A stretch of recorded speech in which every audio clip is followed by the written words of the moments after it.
کچھ چھوٹے موٹے جو سرگودا کے مقامی اخبار تھے اس میں کالم والم بھی لکھ رہا تھا. اور پھر میں نے سرگودا میں ہمارے ایک دوست تھے, اللہ تعالیٰ ان کی مغفرت کرے, نعیم اختر خان, ان کا اخبار تھا ضرورت, تو اس میں بھی کام کیا.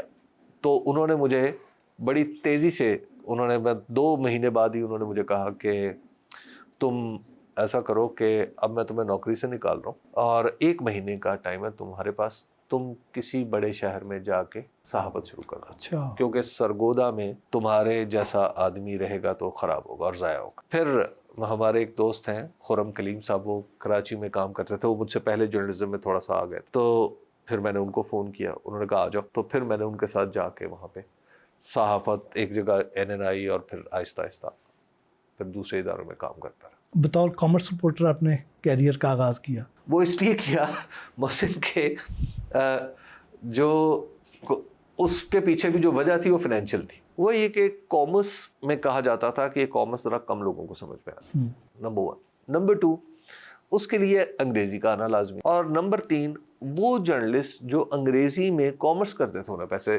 زیادہ ملتے تھے. تو یہ ان چیزوں نے مجھے کامرس کی طرف راغب کیا. خیر جب میں گیا کامرس رپورٹنگ میں تو پھر ایک اور اتفاق وہاں پہ یہ ہوا کہ ان کے پاس فائنینس کو سمجھنے والا کوئی, جو پبلک فائنینس ہے یا جو سٹاکس ہیں ان دیگر چیزوں کو. تو اس وجہ سے یہ بھی اپنی ناکامیاں جب کامیابیوں میں ڈھلنا شروع ہوئی تو ان میں سے ایک چیز یہ تھی. پھر اینکرنگ کی طرف کیسے آئے؟ میں نے جب جرنلزم شروع کیا تو پھر الٹیمیٹلی مجھے نوکری ملی. ٹیلی بز ایک کمپنی تھی. ٹیلی بز وہ کمپنی ہے جو پاکستان کی ان پروڈکشن ہاؤسز میں سے ہے جس نے ٹیلی ویژن کو کانٹینٹ پروویژن شروع کی, اور PTV پہ ایک تجارتی خبریں آیا کرتی تھی, یاد ہے, وہ ٹیلی بز بنایا کرتی تھی. اس سے کچھ ہوا یہ کہ انہوں نے کہا کہ تم یہ کیمرے کے سامنے آ کے بھی بتایا کرو, جسے ہم آج کل PTC کہتے ہیں. ایک دفعہ یہ ہوا کہ کراچی میں بارش ہو گئی, اور بارش بھی ایسی شدید ہوئی کہ جس میں لوگوں کا گھر سے نکلنا محال ہو گیا. لوگوں کے پاس گاڑیاں تھیں اور میں بس پہ آتا جاتا تھا. بسیں چل رہی تھی, گاڑیاں نہیں چل پا رہی تھی. تو میں بس پہ روٹین میں وہی اپنی, ہم تو مزدوری کے ذہن سے کام کرتے تھے, تو میں بس میں بیٹھا اور دفتر پہنچ گیا. دفتر میں پانی کھڑا ہوا تھا, لیکن یہ پانی معمول کی بات ہے. ہم نے بڑے آرام سے جوتے ہاتھ میں, نالین در بغلین, اور اس کے بعد ہم نے سڑک کراس کی, جا کے جوتے جھاڑے پہن لیے اور دفتر کے اندر. اتنی دیر میں ہمارے جو انچارج صاحب تھے وہ کہیں ہانپتے کانپتے, ڈرتے ڈراتے, تیرتے, پتہ نہیں کیسے وہ پہنچ گئے. وہاں پہ جب میں پہنچا اور 2-4 لوگ بھی پہنچ گئے, تو وہاں پہ جب سب لوگ آئے تو انہوں نے کہا کہ یہ آج خبریں کون پڑھے گا. تھوڑی دیر بعد وہ ہمارے انچارج صاحب آئے, انہوں نے کہا کہ یار حبیب تم خبریں پڑھو گے. خبریں؟ انہوں نے کہا جی. میں نے کہا آپ کا کہنے کا مطلب یہ ہے کہ جو TV پہ جو دوسرے لوگ کام کرتے ہیں وہ آج میں کروں. انہوں نے کہا ہاں. یہ تو میں نہیں کر سکتا. انہوں نے کہا نہیں یار تم کر لو.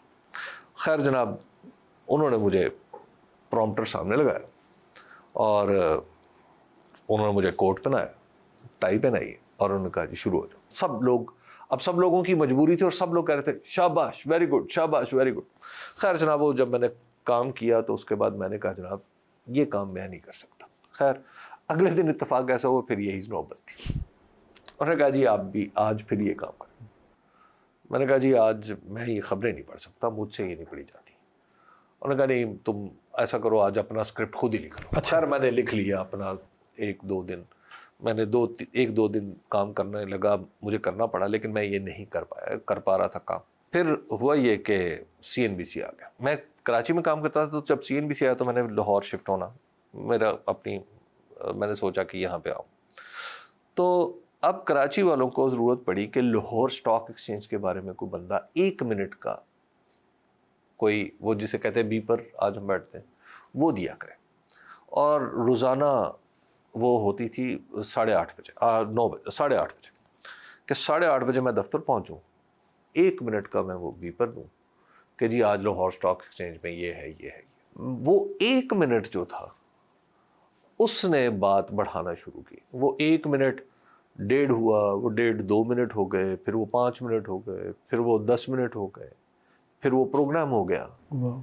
پھر وہاں سے یہ بات چلنا شروع ہوئی اور چلتے چلتے یہاں تک پہنچی. رضوان رضی صاحب بھی ان دنوں وہی ہوتے؟ جی رضوان رضی صاحب ہمارے بیورو چیف تھے. تو رضوان اور میں مل کے ایک پروگرام کیا کرتے تھے بیوپار. خیر وہ ایک اچھا تجربہ رہا. تو اس کے بعد سے پھر ایک دفعہ پھر میرا دل تھوڑا اٹھ گیا, یعنی کہ یار یہ کیا ہے.